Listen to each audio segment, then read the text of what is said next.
Bueno, habíamos comenzado a hablar sobre el evolucionismo y su impacto en la cultura como corriente de pensamiento teórica, pero que también genera actitudes, comportamientos en las personas. Estamos en el contexto del siglo XIX.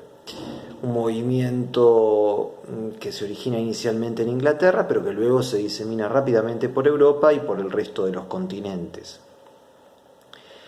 Y si bien había toda una vertiente de evolucionistas, Haeckel, bueno, más tarde Lombroso, lo habíamos nombrado a Spencer, algunos muy drásticos, ¿no?, que planteaban que se podía llevar el pensamiento de Darwin al campo del análisis de la sociedad y que entonces existían personas, digamos, ellos hablaban de etnias, para hacerlo más genérico, la etnia blanca, prusiana, centroeuropea, que era la que mejor se adaptaba a las condiciones de mercado y por lo tanto eran superiores al resto, en el contexto del surgimiento del capitalismo, en el cual, bueno, se producía el fenómeno que hoy llamamos globalización. Afortunadamente va a haber otros autores que se van a oponer a esta vertiente que no es ni más ni menos que la semilla del nazismo, del fascismo, tal como conocimos en Europa y también lamentablemente en América Latina. Y entonces aparecen autores como Virchow, Boas, Bastian, que van a plantear tesis opuestas. Del campo desde la antropología, Bastian dice: la cultura bebe de diversas fuentes, fluctúa continuamente y está arraigada a una mentalidad humana universal. Esa es la frase que van a encontrar en el texto de Cooper. Recuerden que estamos en la última parte del texto de Cooper. Y bueno, lo que implica y lo que indica no es ni más ni menos que el hecho de que en realidad las diferentes etnias se nutrieron unas de otras, producto de los vaivenes de la vida en comunidad, de los intercambios, de las migraciones tan importantes en la caracterización de la humanidad, y que por lo tanto por eso beben de diversas fuentes, es decir, hay intercambios.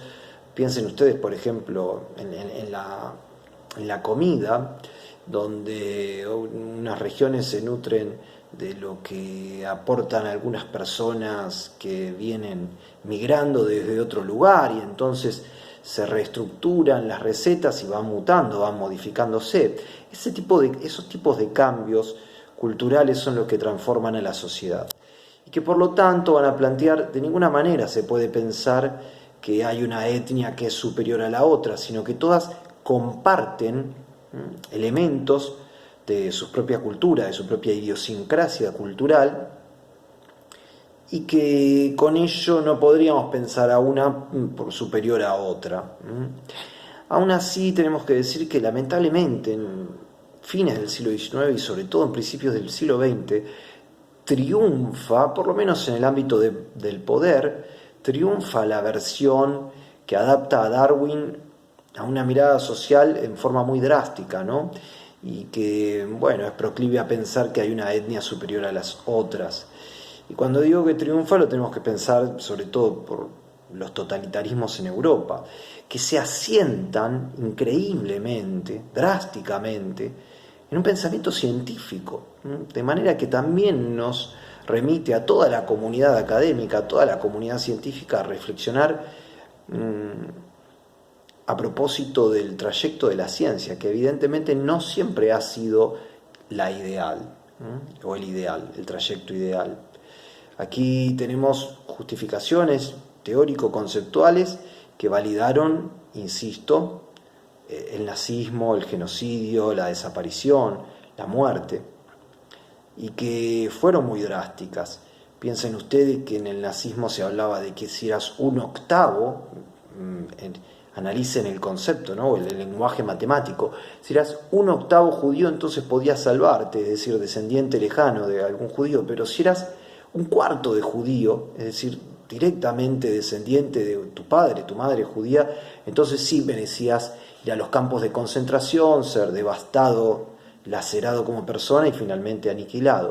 Es decir, incluso con argumentos matemáticos tabulares o porcentuales estadísticos se justificaban, bueno, matanzas tales como las que se han relatado incluso en el cine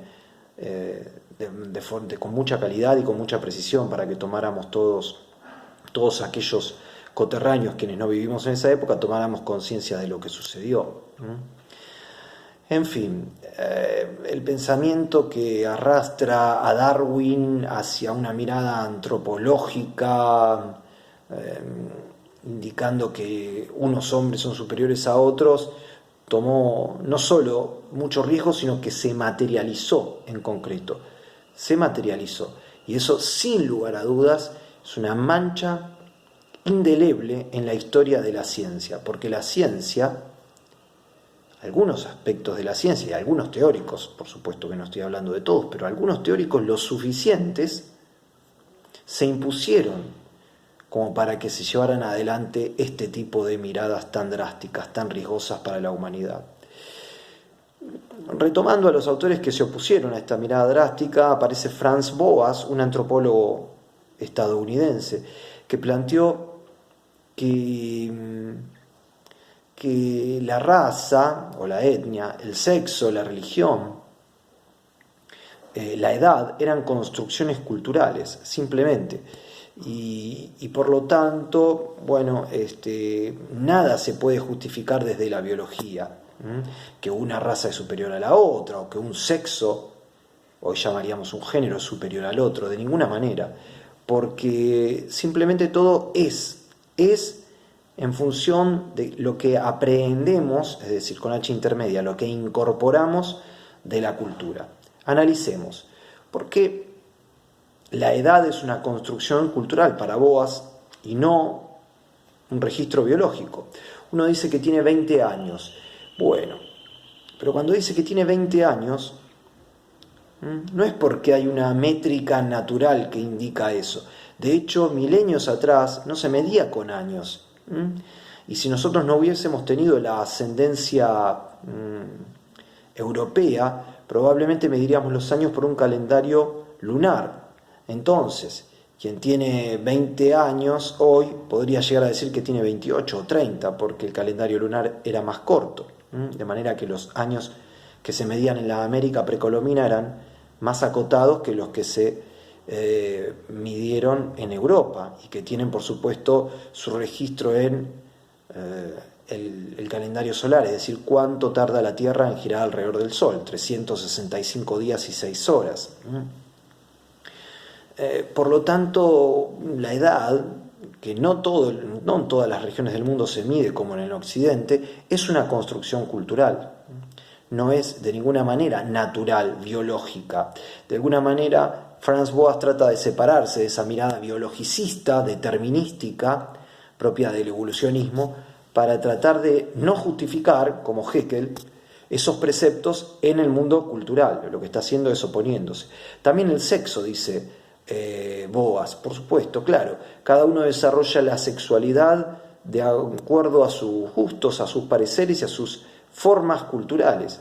De hecho, dos personas heterosexuales tradicionales no tienen por qué tener las mismas prácticas sexuales. Una persona puede ser un ser humano, un hombre heterosexual, monógamo, tradicional, no tiene la misma práctica sexual que un jeque árabe, por ejemplo, del mundo no occidental, que también es heterosexual, pero que de repente puede tener tantas esposas como económicamente puedan sostenerse, o pueda sostener económicamente. Y eso es una delimitación cultural, definitivamente una delimitación cultural que no está bien visto en el mundo occidental, en el cual se supone que el hombre y la mujer, si se casan, debieran ser monógamos. ¿Está bien? Son todas simplemente reglas culturales. Por lo tanto, el sexo, la práctica sexual, también es definitivamente para Boas cultural y no biológica. No es que uno que nació con un aparato reproductor, el masculino, y el otro el femenino, tienen que juntarse y copular para tener descendientes. Eso es una mirada muy tecnócrata y poco ajustada a la realidad, sobre todo que se circunscribe en la actualidad. También la religión, plantea Boas, es cultural y no está determinada por algo superior. Simplemente para Boas, cualquier religión, hablamos de la judía, la islámica, la cristiana, la budista, se construye en base a relatos, a conceptos, a nociones de personas, algunas que se destacan y que plantean determinadas tesis para la convivencia en sociedad y que después se relatan en libros, quedan condensadas en libros, el Antiguo, el Nuevo Testamento, el Corán, por citar algunos, los más relevantes, y que, bueno, para Boas definitivamente están escritos por seres humanos, hombres de carne y hueso, que lo desarrollan y detallan cuestiones referidas a la vida en comunidad y que de ninguna forma, bajo ningún punto de vista, fueron dictaminadas por un dios que les dictaba a supuestos monjes escribas, sino que es parte de la versatilidad humana y de la construcción cultural de una determinada región que va a decir que el modo de vida en sociedad mejor es este o aquel según la religión a la que adhieran. Insisto, se puede leer el Antiguo, el Nuevo Testamento, el Corán o cualquier otro documento que ahora no estoy citando porque no son los de mayor trascendencia mundial, simplemente por eso, para hacerlo bastante acotado. No es que quiera minimizar a otras religiones que no tienen tanta trascendencia como las que vengo citando. Por lo tanto, se colige una vertiente de pensamiento, sobre todo antropológica y sociológica, que va a plantear que la cultura no es ni más ni menos que la construcción de diferentes pueblos y lo que puede hacer también cada humano en particular a lo largo de toda su vida, y que todos poseemos un valor cultural, que ninguna es superior a otra, sino que todas son válidas, que son distintas y que son interesantes, son plausibles de ser conocidas por el otro, tan importante el otro, ¿no? Ahí nos iríamos hacia una rama más psicoanalítica para pensarlo desde Lacan, pero vamos a frenarnos ahí.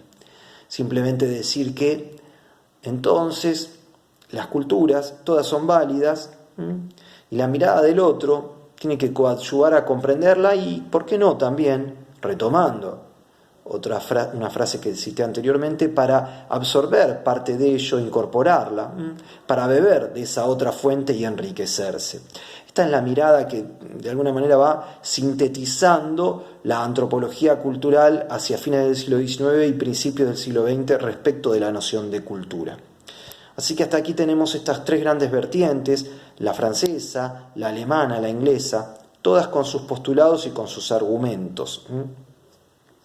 Lo bueno sería que ustedes puedan empezar a pensar cuánto se han nutrido a lo largo de su vida de cada una de ellas, puedan tratar de discernir, incluso diseccionar al seno de su propia personalidad, pensándose como futuros docentes, cuánto han apropiado de cada una de estas corrientes y cuánto creen que deberían modificar de cada una de estas corrientes, en definitiva.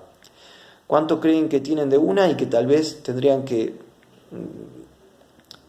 retirar de su construcción psíquica, de su identidad, y tomar de otra para poder enriquecerse.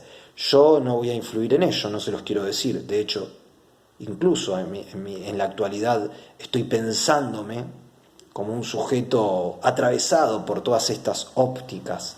Así que es un buen ejercicio poder pensarlo. En breve lo voy a dejar por escrito como una consigna para que lo podamos construir entre todos en el foro y para que todos podamos empezar a leernos, ¿no? Pero eso lo voy a hacer por escrito. Ahora simplemente se los adelanto a nivel conceptual. Bueno, se me está calambrando un poquito la mano de sostener el celular, así que por ahora y por hoy dejamos aquí. Nos vemos la próxima entonces. Chau y bueno, fuerza y a seguir adelante con el aislamiento social, que es la única medida precautoria posible.